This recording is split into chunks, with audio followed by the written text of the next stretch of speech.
हाय सामने କଥା କ'ଣ କି ମାନେ ଡଙ୍ଗା ଭସାରେ ସମସ୍ତେ ପାଣିରେ ଆଜି ଡଙ୍ଗା ଭସାନ୍ତି। ମୁଁ ଆମର ଅଣସୁଦିଆ ତ ମୁଁ ଡଙ୍ଗା ଭସେଇବି ନାହିଁ। ତ ମୁଁ ଆଜି ଗୋଟେ ମାନେ ଇଏ କରୁଛି, ଡଙ୍ଗାକୁ ଆଜି ମୁଁ ଉଡ଼େଇବି। ସେଥିପାଇଁ ଗୋଟେ ସ୍କାଏ ଲଣ୍ଠନ ଆଣିଛି। ଆସନ୍ତୁ ଦେଖିବା ଡଙ୍ଗାଟା ଉଠେଇ ପାରୁଛି ନା ନାହିଁ। ବର୍ତ୍ତମାନ ଫିଟି ଯାଇଛି। ବର୍ତ୍ତମାନ ଆମେ ନିଆଁ ଲଗାଇବାରେ ମାନେ ବାକି ଅଛି।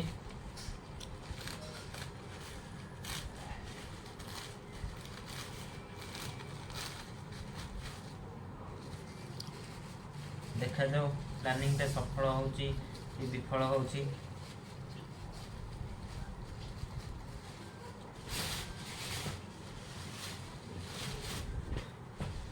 ରେଡି।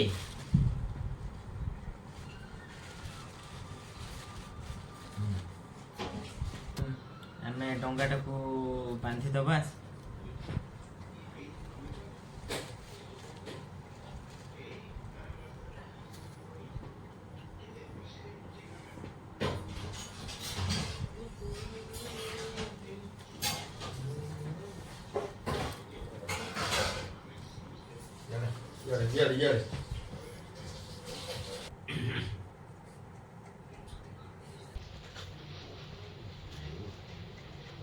ବର୍ତ୍ତମାନ ଆମର ରେଡ଼ି ହେଇଯାଇଛି ସ୍କାଏ ଲ୍ୟାଣ୍ଡ ସାଙ୍ଗରେ ଡଙ୍ଗା।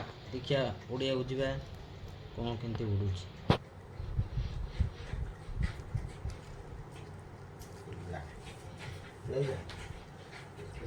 ରେଡ଼ି ହେଇସାରିଛି। ହଁ ଚାଲନ୍ତୁ ଉଡ଼ିବା ଚାଲ। ହାଏ ସାଙ୍ଗମାନେ, ବର୍ତ୍ତମାନ ମୁଁ ଆସିଯାଇଛି ଆମ ଛାତ ଉପରକୁ। ବର୍ତ୍ତମାନ ମୁଁ ଏଥିରେ ନିଆଁ ଲଗାଇବାକୁ ଯାଉଛି। ଦେଖାଯାଉ କେତେ ମାତ୍ରାରେ ମୁଁ ସଫଳ ହୋଇପାରୁଛି ଏଇ ଜାହାଜଟି ଉପରକୁ ଉଠେଇକି। ଆଣ ନିଆଁ ଆଣ। ମାଡ଼ି ହେଇଯିବ। ଦେଖିବା କ'ଣ ହେଉଛି।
ହଁ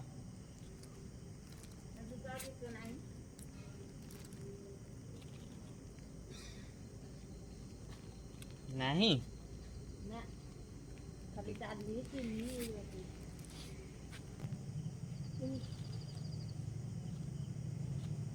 जा जा रे डोंगा उड़ी जा, आकाश मार्गे उड़ी जा। जा जा रे डोंगा उड़ी जा, आकाश मार्गे उड़ी जा।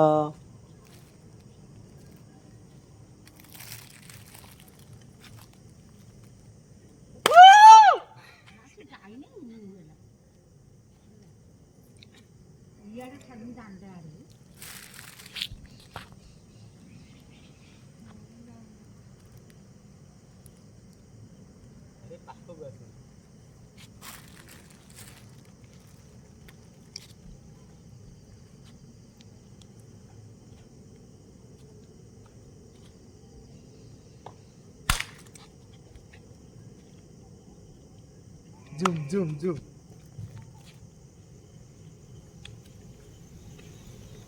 ଆସୁଛି ତ, ଡଙ୍ଗା ଆସୁଛି ତ।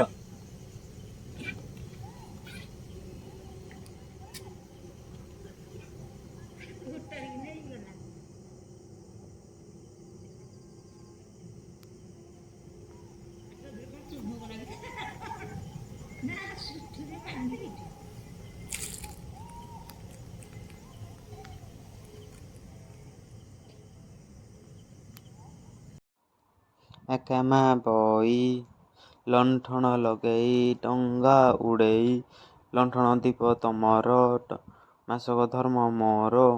ସରି ଆଉ କ'ଣ ରହିଗଲା କି ବାକି? ସରି ଆମେ ତ ପାନଗୁଆ ଥୋଇନା ଆଉ ଛାଡ଼। ହଉ ଭାଇମାନେ, ଯଦି ଏ ଭିଡ଼ିଓଟି ଭଲ ଲାଗୁଛି ତେବେ ଲାଇକ୍ ଆଉ ସବସ୍କ୍ରାଇବ୍ ଜଲ୍ଦି କରିଦିଅନ୍ତୁ। ଭିଡ଼ିଓ ଦେଖିବନି କି? ମାନେ ମୋର ଏକ୍ସପେରିମେଣ୍ଟ ଆପଣମାନଙ୍କୁ କେମିତି ଲାଗିଲା କମେଣ୍ଟ ମାଧ୍ୟମରେ ଜଣାନ୍ତୁ। ଆଉ ଆପଣମାନେ ଯଦି ନ୍ୟୁ ଅଛନ୍ତି ତେବେ ଲାଇକ୍ କରନ୍ତୁ ଆଉ ଚ୍ୟାନେଲକୁ ସବସ୍କ୍ରାଇବ୍ କରିବାକୁ କେବେ ବି ଭୁଲନ୍ତୁ ନାହିଁ।